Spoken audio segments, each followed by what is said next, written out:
Oh, what a blessing, what an honor, what a privilege to be here today.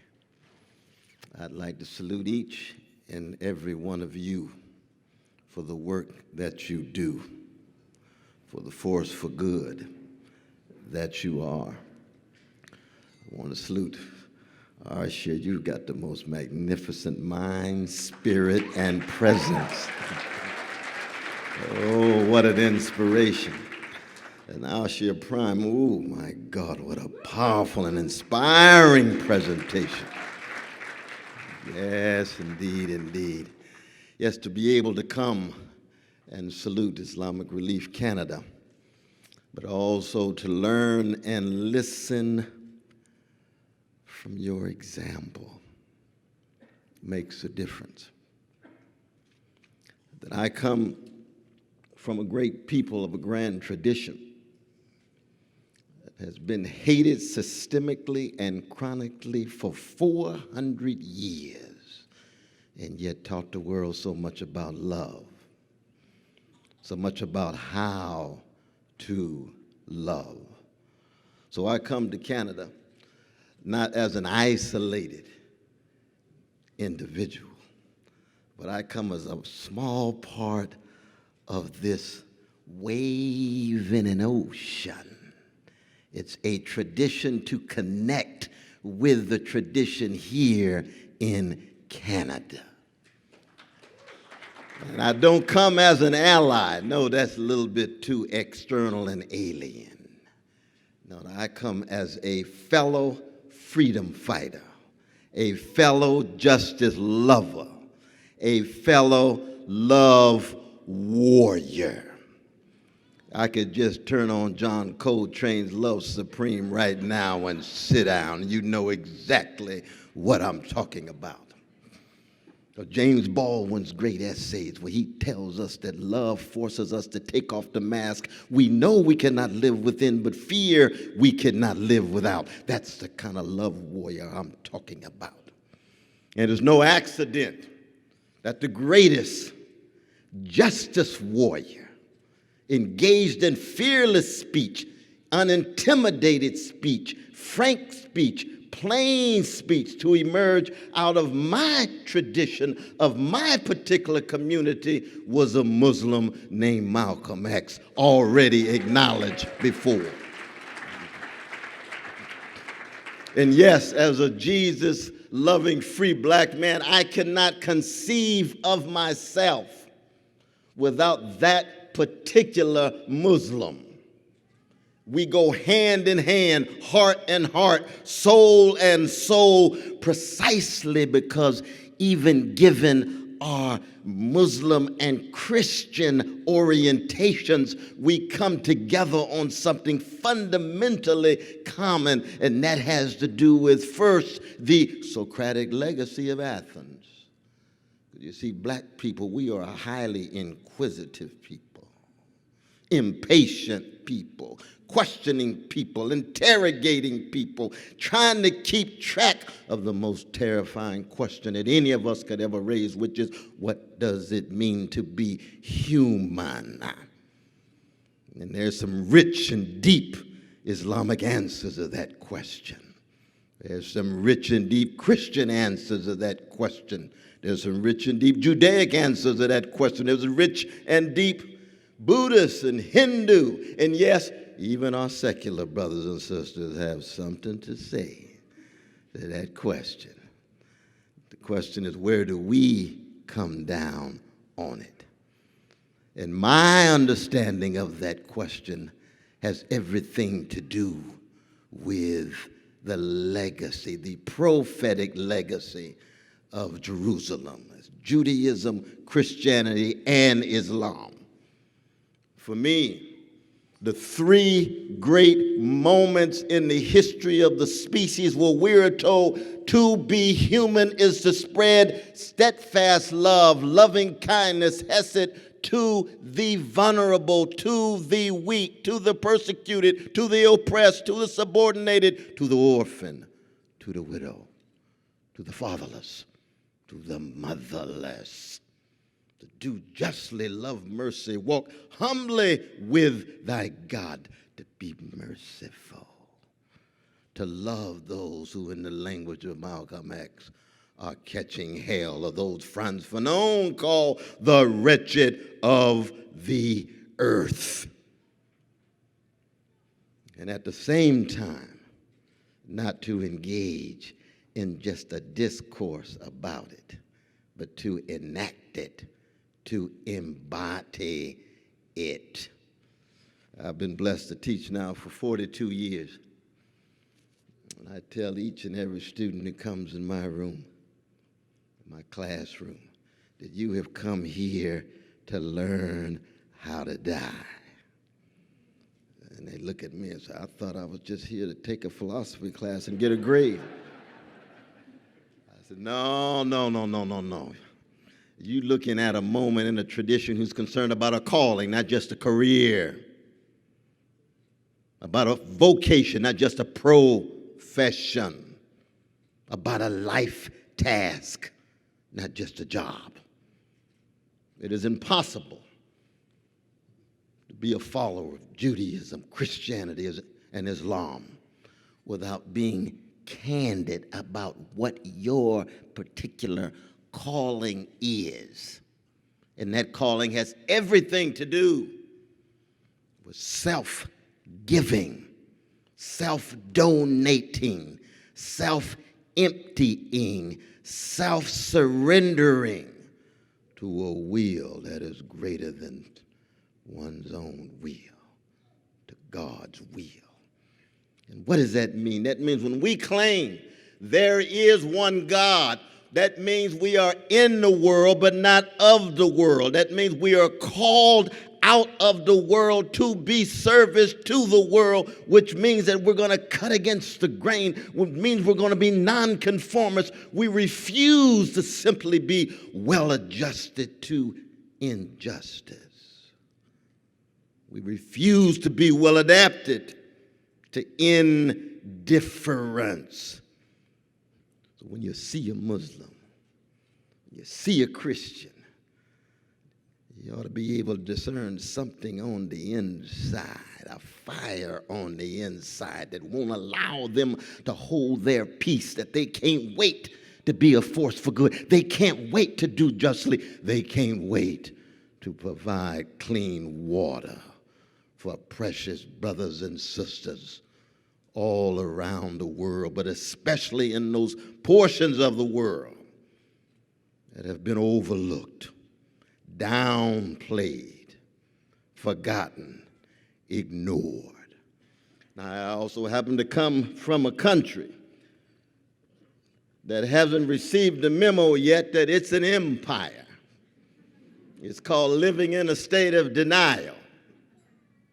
And we are experiencing a spiritual breakdown and an imperial meltdown. And unless Christians and Muslims and Jews and freedom fighters and others come together in prophetic fight back against that imperial meltdown, against that spiritual breakdown. What is a spiritual breakdown? Well, I saw it on TV the other day. That's just the tip of an iceberg. It's when you're living in a culture where you're experiencing the eclipse of integrity, honesty, decency, generosity, where greed becomes center stage, where hatred becomes more and more pervasive, where fears are manipulated so people are willing to scapegoat the most vulnerable, like our precious Mexican brothers and sisters on the border, rather than confront the most powerful in Wall Street, in the Pentagon, the White House, the State House. Top 1% of the population in America own 42% of the wealth, but 1 out of 2 of children who are black and brown in America, 1 out of 2 live in utter poverty in the richest nation in the history of the world. That is morally obscene. It's spiritually empty.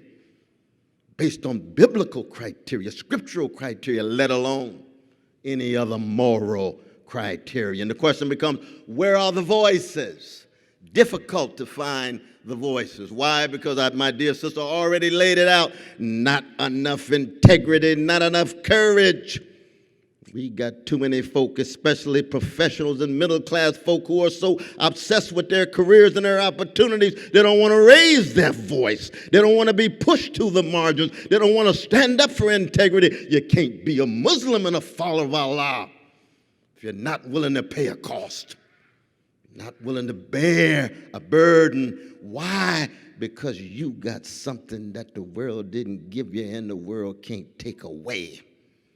And that is your relation to a God that's telling you to engage in a form of loving praxis and always understand that justice is what love looks like in public. Justice is what love looks like in public. And anybody talking about justice and not motivated by love is just sounding brass and tinkling cymbal, posing and posturing, just another strategy and tactic. And you see, in my culture, in my empire, at least the empire in which I reside, I'm fighting against it.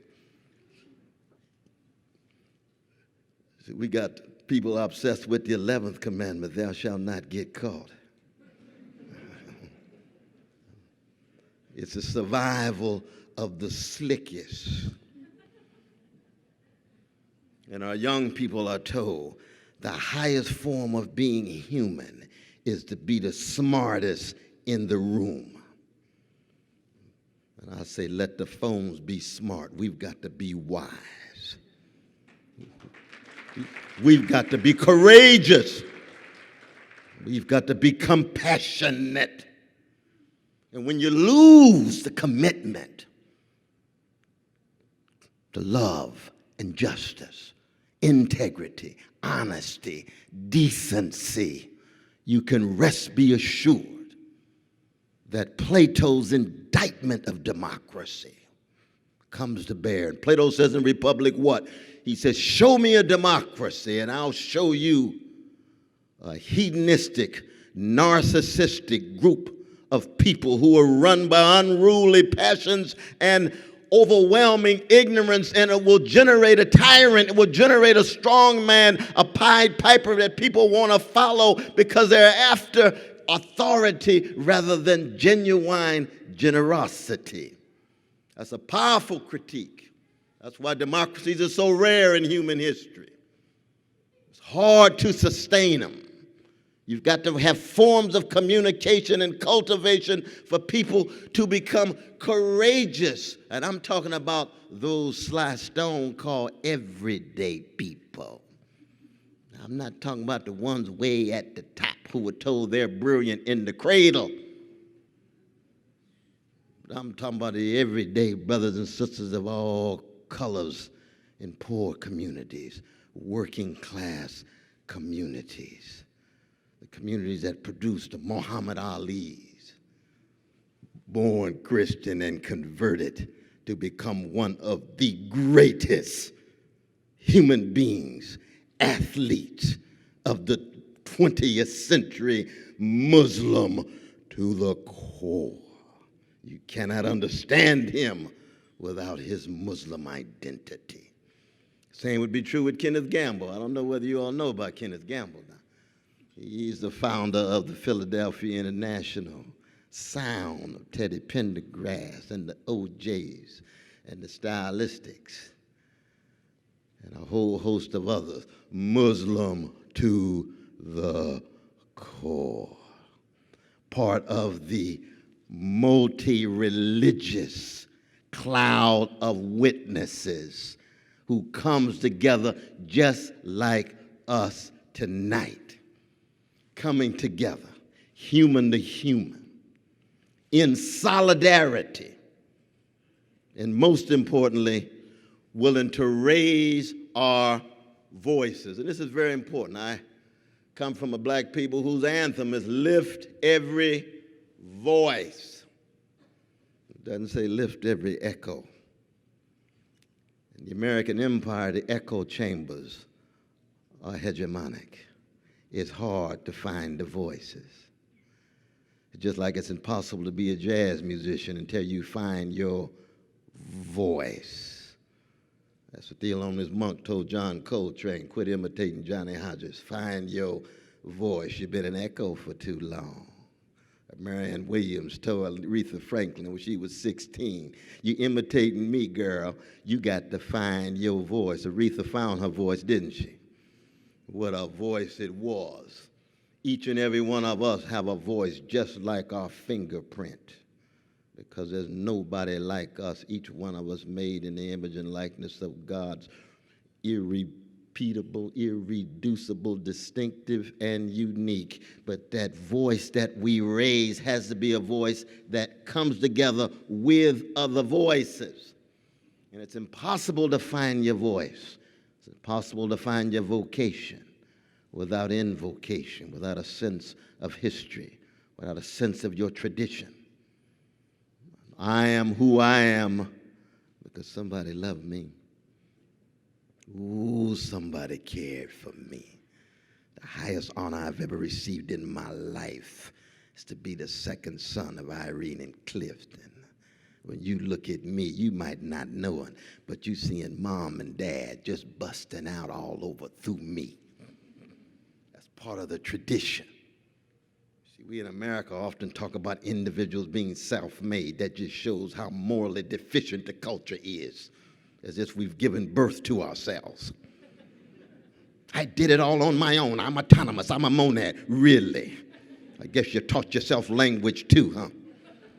No, sense of history, sense of tradition, sense of heritage. And the question becomes, will the afterlife of the best that came before be at work in our own lives? There's a connection between the afterlife of those who loved us and the kind of living that we do that puts a smile on their face in light of the highest standard, which has to do with God. And to the degree to which we lose connection with the best of the past, the invocation that informs our vocation, we lose the capacity to engage in provocation. We lose the capacity to really want to tell the truth. And the condition of truth for human beings is to allow suffering to speak. If I come to Canada and somebody tells me a story about Canada and doesn't say a mumbling word about indigenous peoples, I know they're telling me a truncated truth. If I come to Canada and don't say a word about Muslims, you're telling a truncated truth. You don't say a word about working people, it's a truncated truth. I don't want to hear just your greatest hits among your elites. I love them too. I'm a Christian. I try to love everybody. But I believe in charitable Christian hatred.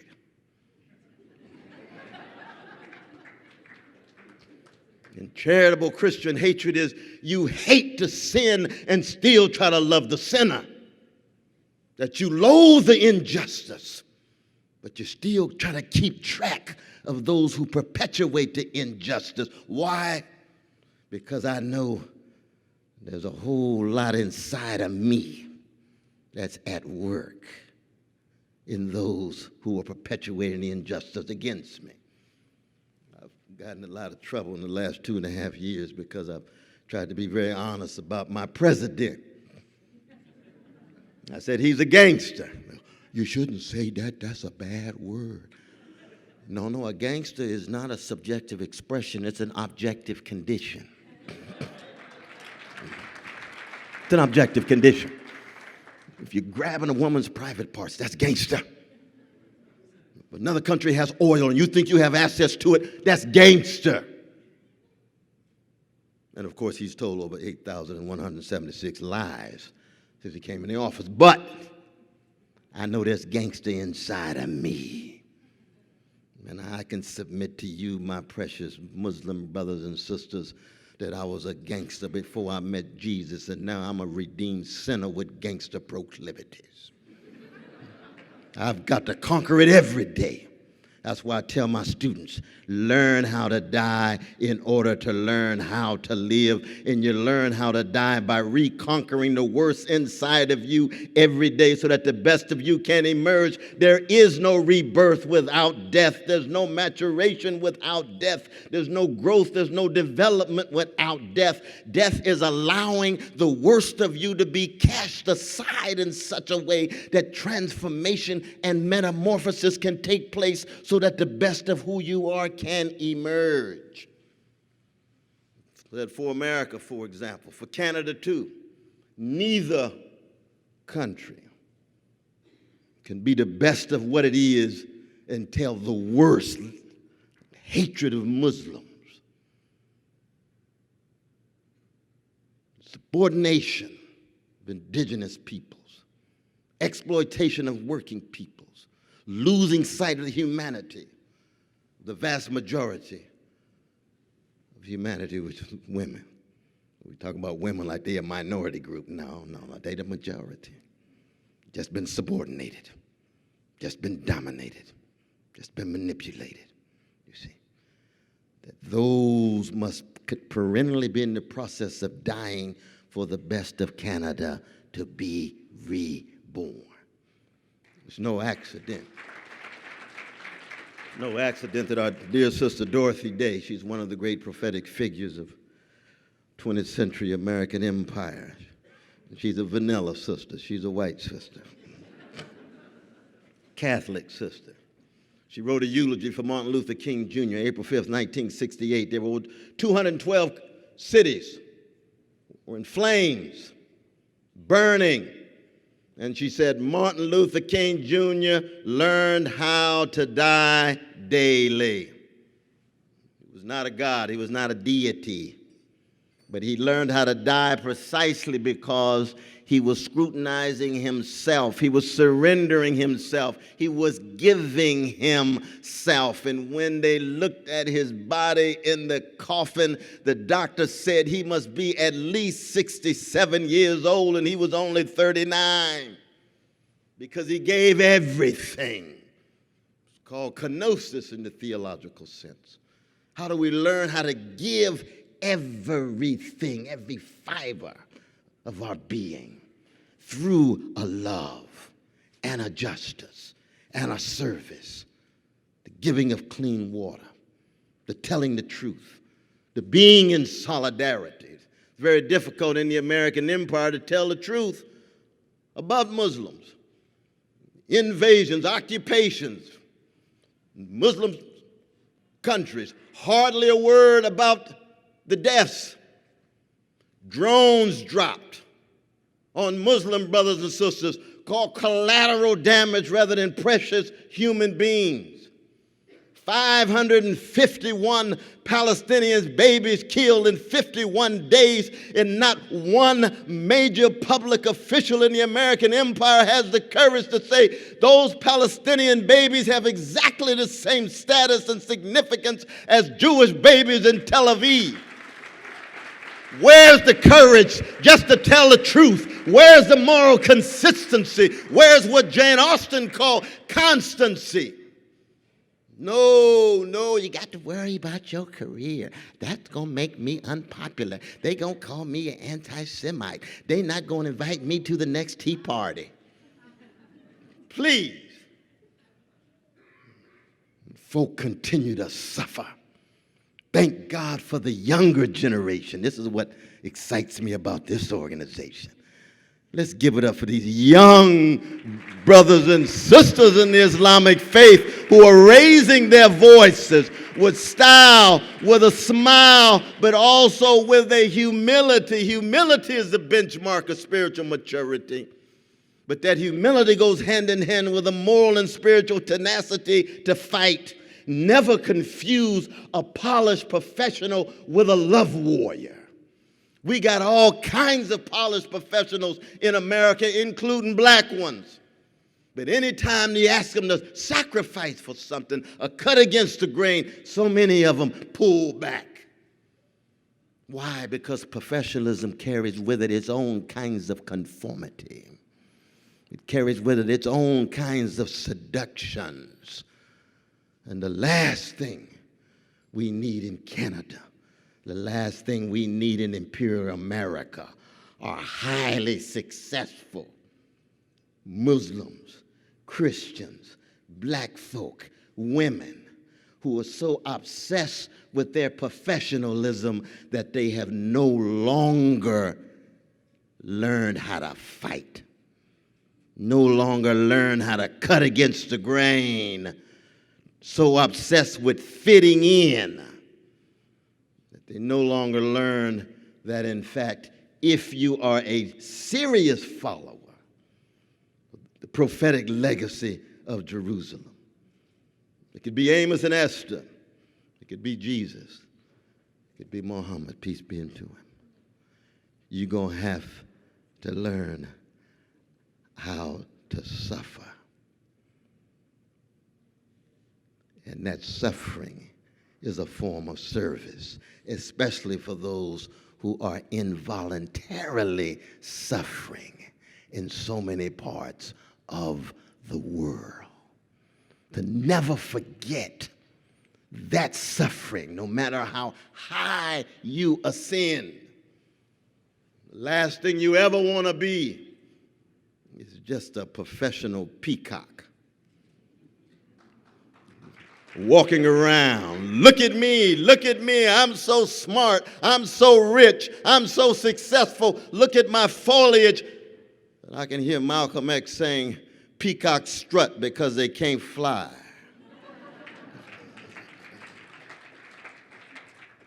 Don't confuse the fruits that you bear with the foliage that you project. And so in the end of your life, when people have to say something about you, what will they say?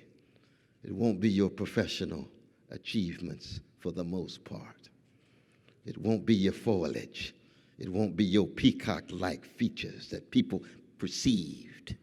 It's going to be all about how much love did you give? How much compassion flowed from your soul? How much risk did you take? When Malcolm X was shot in the Audubon, he only had $151. That was it. Martin Luther King Jr. didn't have money for life insurance for his family. That was it. But the legacy that they left, that's what we're talking about. That's what Islamic Relief Canada is all about. That's why I'm so blessed to be here. That's why I'm on fire, because I don't get a chance to spend as much time as I like with my Muslim brothers and sisters and revel in the kind of work that you are doing. Please stay strong here in Canada. Continue to reach out for us in the United States. We are with you. We are behind you. There are many of us who are fundamentally committed to ensuring that Islamophobia is wiped out. We will keep track of it just as you keep track of it and other forms of ideology that lose sight of the humanity of others, but always acknowledge that it's not a matter of winning overnight, as my dear sister says. No, we need a longevity of integrity. We need to be marathon runners. We need to be long distance runners, so that these young, beautiful faces that I see when I'm walking around on my stick at 95 and when you 65 will say, we still in the struggle together. I said, that's exactly right. That's exactly right.